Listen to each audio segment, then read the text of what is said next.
Now, the rates of depression and suicide continue to climb, and anxiety is now considered to be a childhood epidemic. Today, my guest, Sissy Goff, will be speaking to us about how to help kids handle their emotions. Sissy Goff is the director of Child and Adolescent Counseling at Daystar Counseling Ministries in Nashville, Tennessee. Since 1993, she has been helping girls and parents find confidence in who they are and hope in who God is making them to be, both as individuals and families. Sissy is a sought-after speaker for parenting events and the author of 12 books. She is a regular contributor to various podcasts and publications, as well as her own podcast called Raising Boys and Girls.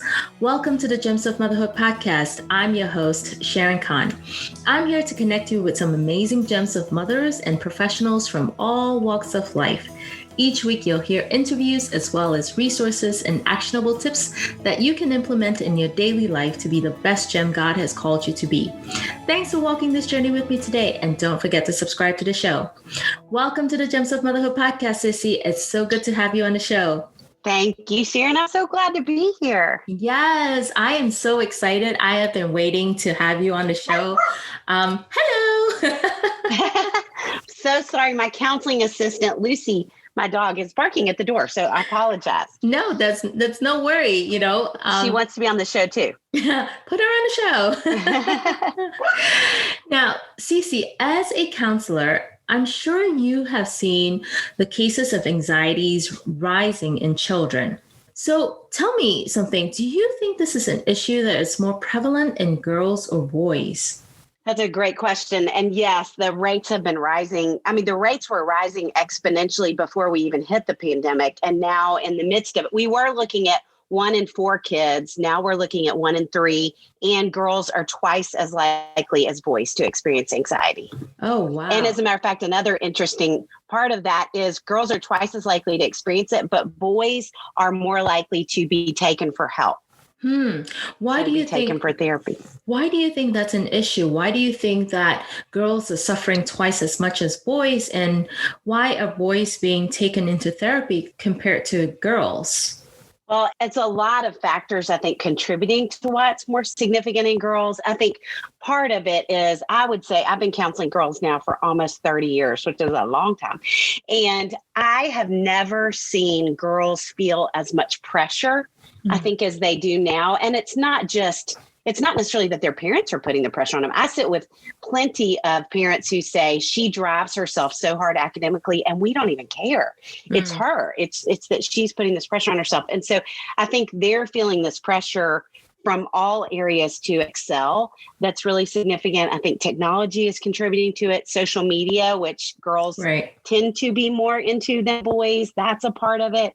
I think sometimes our parenting styles contribute to it, which we can circle back around to. But I think what's hard in girls versus boys is that boys often, I've written a couple of books for parents about anxiety and 2 for kids. And I talk about how kids lean toward being more exploders or imploders.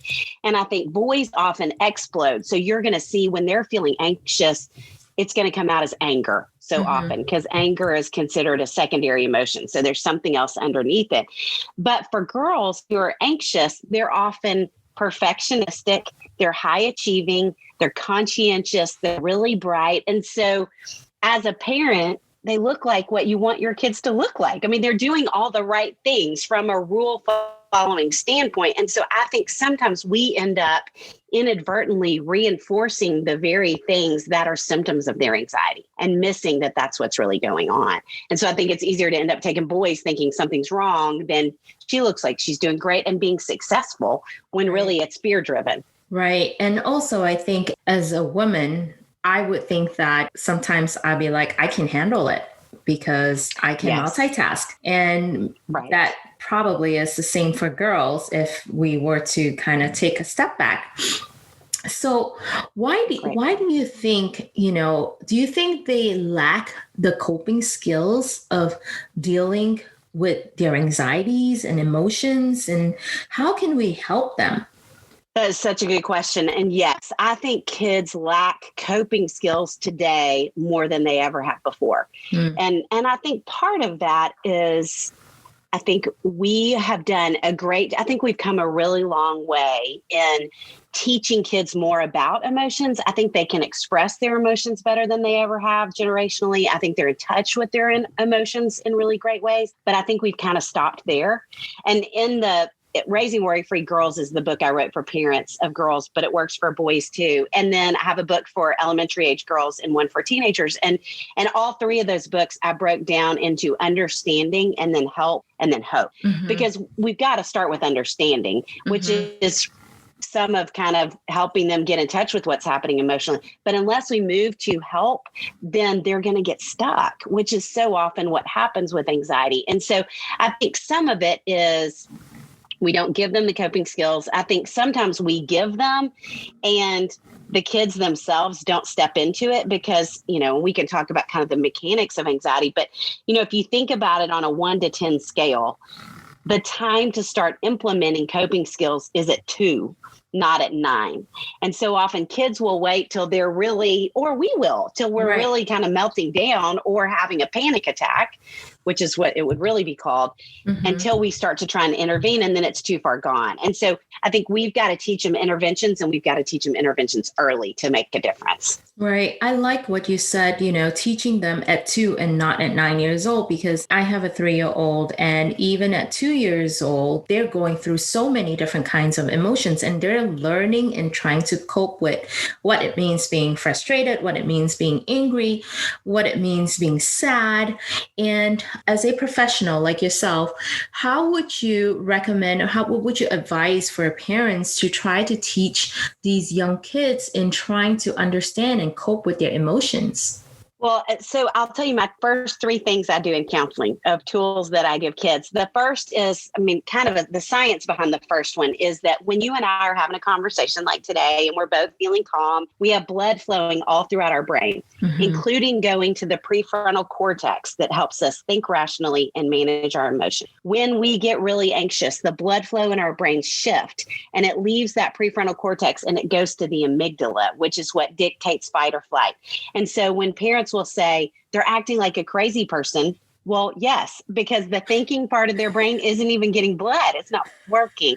And so until we can calm the body down, they're not capable of doing anything different. And so the way that I teach kids to do it is I have them draw a square on their leg. And with each line of the square, breathe a different way. So like inhale, pause in the corner for 3 seconds, exhale, pause in the corner for 3 seconds, over and over, because 20 seconds of deep breathing resets the amygdala. So we start with breathing, and then we want to do something. I always talk about anxiety with kids like it's like the one loop roller coaster at the fair. They get stuck on something and they can't get themselves off of it.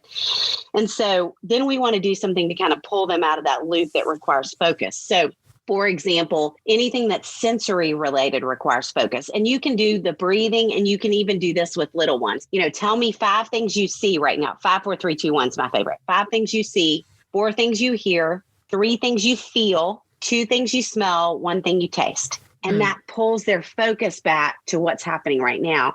And then as they get older, we want to teach them that they're stronger than their worries. And so a lot of times, one of my favorite things to do is to have them name their worry, like call it the worry monster or whatever name they want to come up with it. And then they can say, worry monster, you're not the boss of me. I'm not listening to you. You don't have any power over me. Because when we separate we all have voices in our heads that tell us certain things. And when we separate that out, it takes away its power. And so those are my first 3: breathing, then the grounding kind of things that require focus, and then helping them name the worry. And I think those 3 things can make a huge difference. Oh, that's awesome. Well, helping a child handle their emotions is one thing, right? But requiring to have intentional conversations with them. When a child gets a little bit older, we'll have to sit down and have those intentional conversations.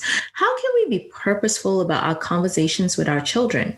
That's a good question, too. You have great questions. I think taking the time is probably the first idea. So often we're so busy that it's hard to do that. And I think we were a lot more intentional probably when the pandemic began than we are now. Now we're just tired. Yeah. And so I would say making sure you're creating time to do it. And then I think sitting with them and really focusing on exactly what you said, asking questions, because so often our conversations end up being more us telling them what we think they should feel or what we think is the right thing to do in a situation. Kids across the board, their number one complaint to me about their parents is that their parents try to fix it.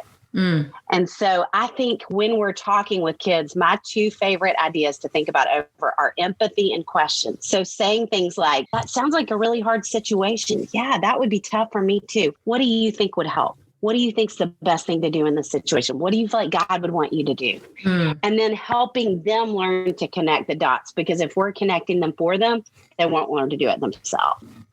Right. That's so true. And I think also as parents, we need to be able to kind of help them to take a step, because they may not necessarily know what the issue is even to begin with. And you were talking about exploders and imploders and how boys are much more of exploders. And we pretty much know what exploders are like. But can you share with me, how can we help girls who are mostly imploders, I assume?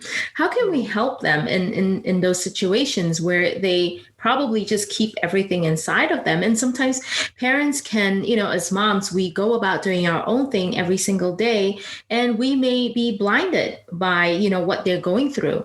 So can you share a little bit more about that? Yes, absolutely. And I do think there are girls who explode too, especially younger. And often they don't have words to put to whatever is going on. And one of my favorite tools to help kids in that, I think so often kids who are feeling big, it is going to come out as anger or anxiety. And they don't necessarily understand what's going on at a deeper level. And so one of my favorite resources is just a simple feelings chart. And we have them on our website, raisingboysandgirls.com, but you can get on Pinterest and find a million of them.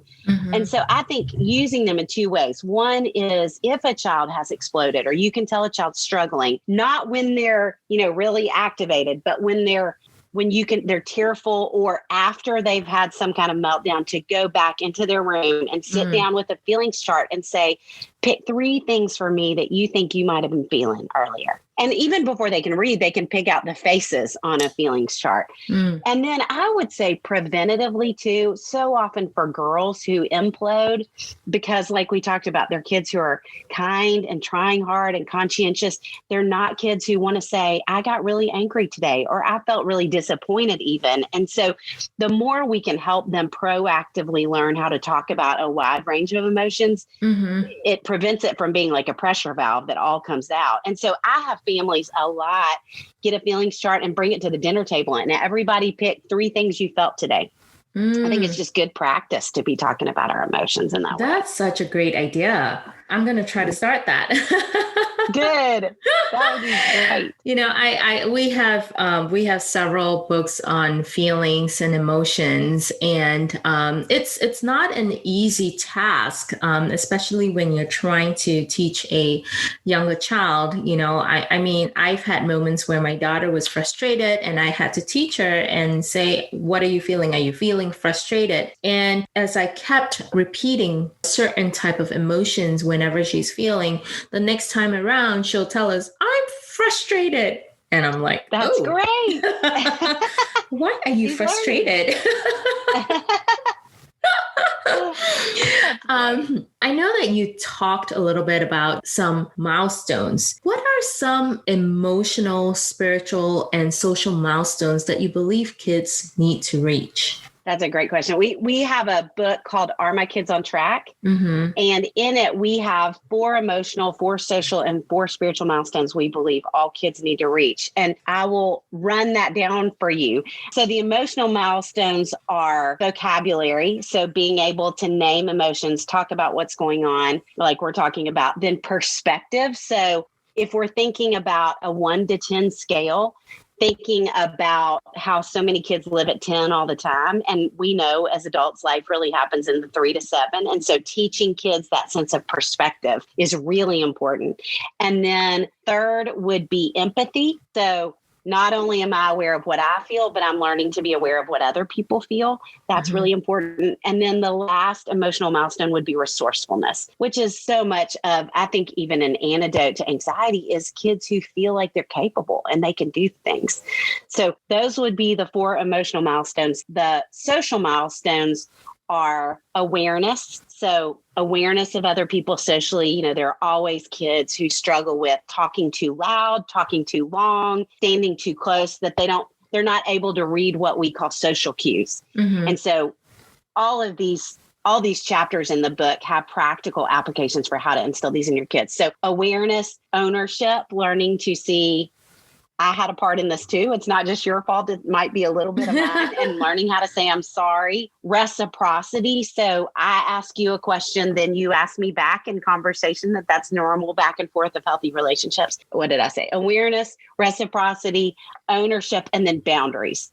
So teaching kids what healthy boundaries look like socially is really important. And I think that looks different in girls and boys. And then spiritually, we would say the 4 milestones are foundation. So helping kids really develop a faith foundation in their younger years. Then identity, helping them discover more of who they are in Christ. And then mercy. So that's the third. Helping them develop a sense of mercy and grace and understanding of that, which really I think kids can start to understand that in middle school is when they get it in a whole different way because they realize how much they mess up, right. And so their need for grace increases exponentially. And then the last would be meaning. So helping kids find a sense of purpose and that I can give back and make a difference to somebody else. As you were going through the list, I could see how the emotional, spiritual, and social milestones all tie in together because, even when you spoke about identity, especially in our current situation in the world these days, a lot of children have confusion about identity.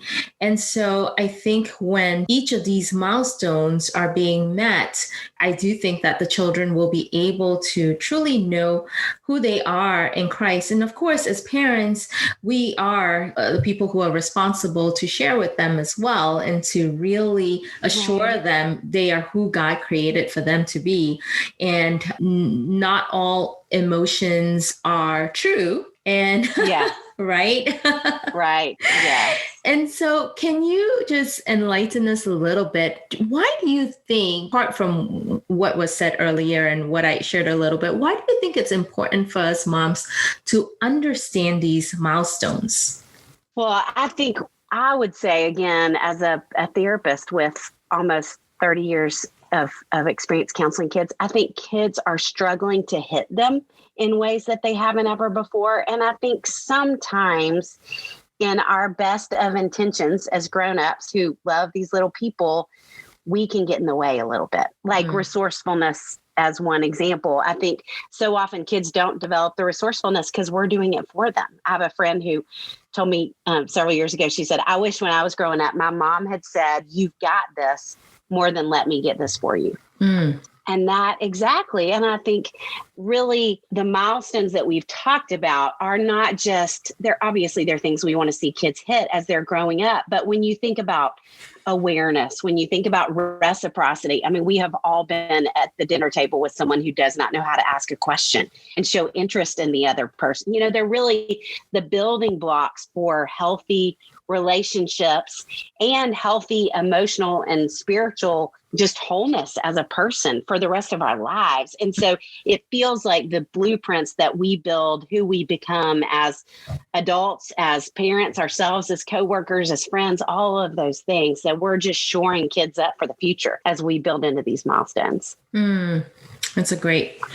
Now, what are some immediate actionable tips would you suggest to moms to help our children handle their emotions? Now, I know that you shared that getting the emotions chart out at the dinner table, that is really helpful. But are there other immediate actionable tips that you could share with us? Yes, I would say another one would be, I think every child needs to have a space in their home, and you can name it whatever you want to, but kind of a corner. A lot of schools call it the calm corner or something like that, but where they go when they are having big feelings. And in that space, they have a list of really what we would consider coping strategies. So 10 things they can do hanging up, and maybe it's depending on the age. It's color, it's draw. If you have a elementary school age boy, I would say a mini tramp is great to have in the corner, a little mini trampoline. I have families buy bubble wrap a lot, that they can push the bubble wrap, a journal if it's an older child, anything that they can do that helps them kind of express and get out some of those emotions. Mm-hmm. So I would say that's two things. One is the coping skills list. I think every child, every family, it's a great thing to do around the dinner table if your kids are old enough to come up with a list of 10 things that help when you're feeling frustrated or when you're feeling sad. And it's a fascinating thing to ask kids because they really do know. Mm-hmm. And then I would help them find a place to go and do that. And so then when your child comes to you and you can tell they're feeling really big, you can say something like, this seems like a great time to go to your space. And then they can go and process and then come back and talk about it together. But if everybody is really accelerated emotionally, we're never going to get to a healthy place. Mm. And so to have time to kind of separate and deal with our own emotions then helps us come back to a more rational place together. And you're right. It's amazing how much kids know. It's just sometimes it's whether or not they know how to express those emotions. I say that because every night before going to bed, I do some questions with my daughter before we go to prayer. And one of the questions is, how do you feel today? And for last night, we lost one of her earrings. And so we were looking all over and then we couldn't find it. And so I said, so how do you feel right now? How do you feel today? She was like, I don't feel good. I lost my earrings. And I said, that's okay. So great. She can say it. I was surprised when she said, I don't feel good, because I lost my earring. And I was like, okay, well, let's pray and ask God for it. And as a mom, I'm praying, oh Lord, please show up with the earring. Right. We haven't found it yet, but we hope we'll find it. Yes, absolutely. But it is really a series of questions that I do go through with her every night. And that's actually one of the questions. How do you feel? How was your day? And how do you feel about it? And so we do share those kind of emotions. And I liked all the other tips that you shared as well. I think those are very, very helpful, especially in helping them identifying and be able to express, because I think that would only make them a better communicator and be responsible for their own actions. Yes, that's good. Now, we are pretty much almost at the end of the show. You have so much wealth of wisdom and gem nuggets to share with us. I would love to know, is there anything else that you would like to share with other Gems of Mothers out there? I think I would just say, I feel like we are in a place collectively in the world of feeling probably wearier than we've ever felt in a lot of ways. And I'm hearing that from parents in my office every day. And I think I would just say, if you're a mom who's listening to this, you're doing great. The fact that you would invest your time in listening to a parenting podcast mean you care a lot about your kids. And so I think just give yourself room, give yourself grace. I think it's never probably been more important than it is today. And trust your own gut and instincts as a mom. That is a place God has really gifted you. Yeah. Trust your own gut and don't have any mom guilt, which is one of the number one lie. Right. Absolutely. Yeah. Well, thank you so much, Sissy, for coming on the Gems of Motherhood podcast. I really appreciate you coming on. Thank you. I hope you enjoyed this episode of Gems of Motherhood podcast. If you're wanting to connect with more amazing Gems of Mothers and more resources, head over to gemsofmotherhood.com where you can subscribe to the show. That's where you'll find show notes with actionable tips and any links mentioned by our guests. Most importantly, I hope you will find inspiration and learn to cultivate your own journey. You are loved. You're an incredible gem to God. He knows you intimately. He knows what you're going through, and He knows what you need. Remember, you are fearfully and wonderfully made in Him. Be sure to tune in to next week for our next episode.